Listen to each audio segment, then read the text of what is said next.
शीतकालीन की छुट्टियां चल रही थी, अब समाप्ति की ओर है और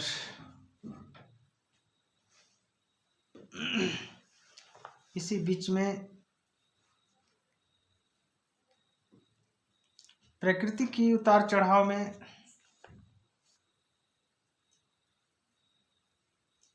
बहुत सारे कोहरा हर क्षेत्रों में पड़ी, इसलिए ठंडी का बहुत ज़्यादा असर पड़ा है। इसी बीच में हमारी तबीयत खराब हो गई थी, ठंडी लग गई थी, इसलिए इतने दिनों के बाद आप लोगों के बीच हमारी मुलाकात हो रही है।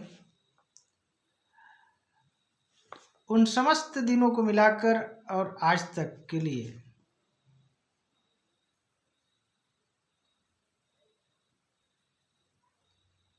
संत महापुरुषों को नमन करते हुए देश दुनिया के समस्त मानव समाज के बुद्धिजीवी सज्जनों, सम्मानित दोस्तों और महिलाओं को भी नमन बंदन है। नन्हे मुन्हे बच्चों को बहुत बहुत प्यार दुलार है। मैं सुरेंद्र कुमार कुर्रे, जिला बलरामपुर, रामानुजन, छत्तीसगढ़। दोस्तों, आज बहुत ही गंभीर विषय को लेकर आज हम आप लोगों के बीच में बात रखने जा रहा हूं, क्योंकि आज के वीडियो का शीर्षक है मानसिक मतभेद क्या है। आप लोग इसे हमसे बेहतर समझने का कोशिश करिएगा और इसे मैं उदाहरण के रूप में अपनी बात रखने जा रहा हूं। दोस्तों, हमारे भारत में, हमारे देश में बहुत सारे सामाजिक संगठन चल रही है। हर जाति हर धर्म के कई संगठन चल रही है। ठीक उसी तरह से राजनीतिक संगठन बनी हुई है। इन दोनों में से 10-10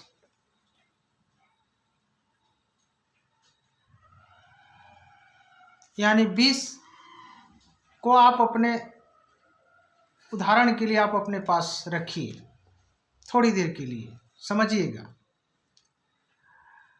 और उसमें से किसी एक प्रतीक को आप, जैसे मान लीजिए कि राजनीतिक पार्टियां में जैसे कमल की फूल उनके प्रतीक होती हैं, हाथी, पंजा आदि इस प्रकार। उसमें से मान लीजिए कि किसी एक को, चलिए एक कमल के फूल को ही आप अपने दीवार में छपवा दीजिए या छाप दीजिए।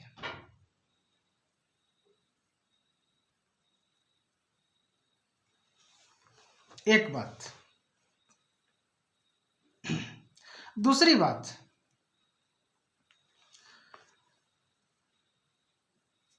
वस्त्र में बहुत सारे जैसे रंग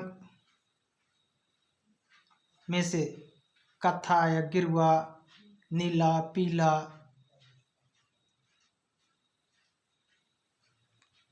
इनमें से किसी एक रंग के वस्त्र आप धारण कर लीजिए।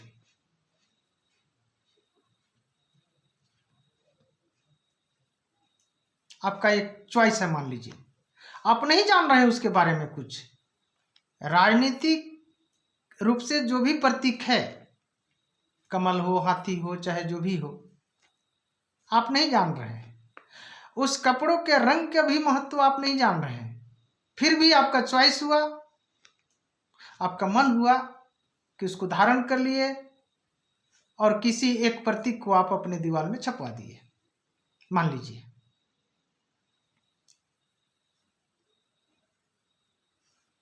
बाकी लोग सारे के सारे आपको देखकर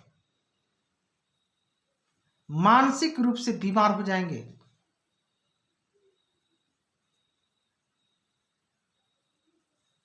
इसे आप अंदाज लगा लीजिएगा आप लोग, यानी आपके विरोध में हो जाएंगे बाकी लोग। फिर उसको चेंज कर दीजिए, फिर भी लोग संतुष्ट नहीं होंगे। अब जो भी जिसका भी आप रंग बदल लीजिए कपड़ों में, फिर भी आपको लोग बाकी लोग आपके साथ मानसिक रूप से मतभेद हो जाएंगे, आपका विरोधी हो जाएंगे।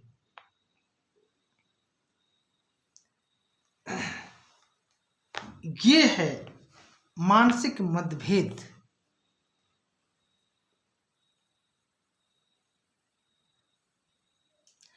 जबकि ये सारे चीजें हमारी आपके बीच की चीज होती है, हमारे आपके इर्द गिर्द के ही चीजें होती है, हमारे भारत के ही अंदर की चीज होती है। कुछ ऐसे काल्पनिक चीजें हैं जो उसको प्रतीक मान लेते हैं, वो बात की बात है, और लेकिन आप नहीं उसके बारे में जान रहे, फिर भी आपके साथ वह मतभेद कर लेंगे। ये है मानसिकता आज हम सभी के बीच में।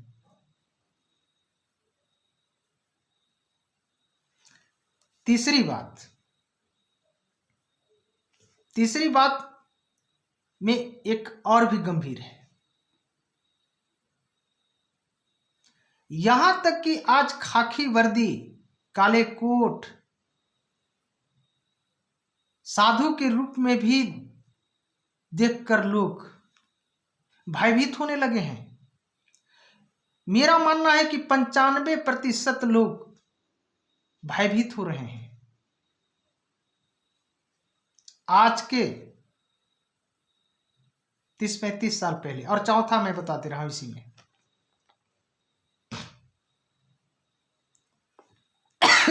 सॉरी, आज अपने ही खून के रिश्तों में बाप बेटा, बेटा बाप, सास पतोह, पतोह सास से, यानी कोई संतुष्ट नहीं है, कोई एक दूसरे के साथ विश्वसनीय नहीं है, एक दूसरे से भयभीत है सबसे पहले।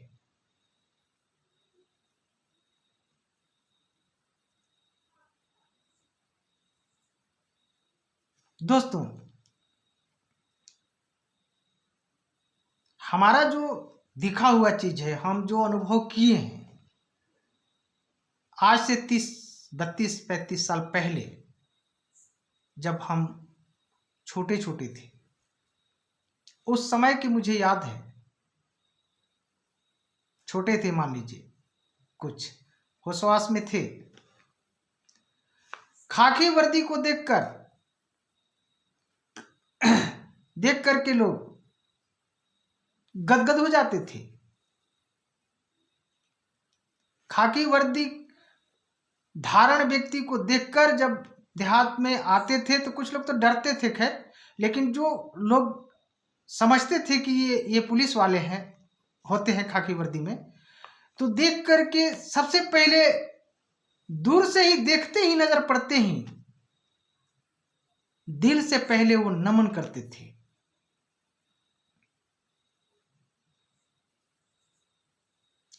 यह समझ करके कि वह हमारा संरक्षक है,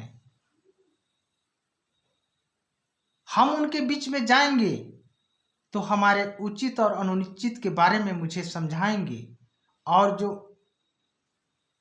गलत होगा और जो सही होगा उस पर वो समीक्षा करेंगे। ठीक उसी तरह से काले कोट वाले को देख करके न्यायालय में लोग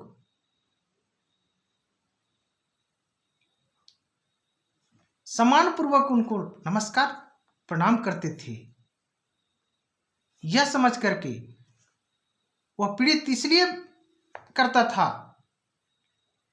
सम्मान, यह समझ करके कि वह हमें उचित न्याय दिलाएंगे। ठीक इसी तरह किसी भी व्यक्ति को साधु के रूप में देखकर लोग जब देहात में आते थे, तो हमारे बुजुर्गों ने, हम लोगों ने अपनी आंख से मैंने देखा है, उस समय के जो अनुभव किया है, उनको दिल से सम्मान पूर्वक नमन करते थे, देखते हैं, और यथाउचित यथाशक्ति उनको आसन दिया करते थे। क्यों? क्योंकि ये समझ करके कि ये साधु हैं, सज्जन होते हैं, ज्ञानी होते हैं,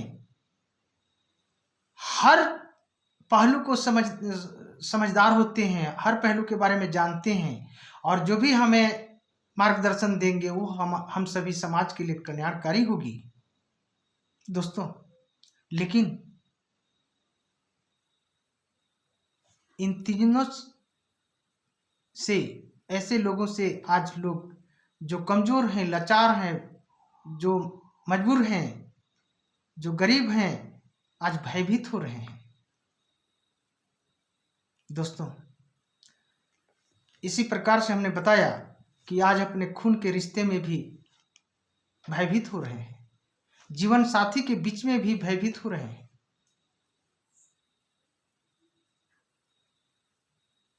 दोस्तों।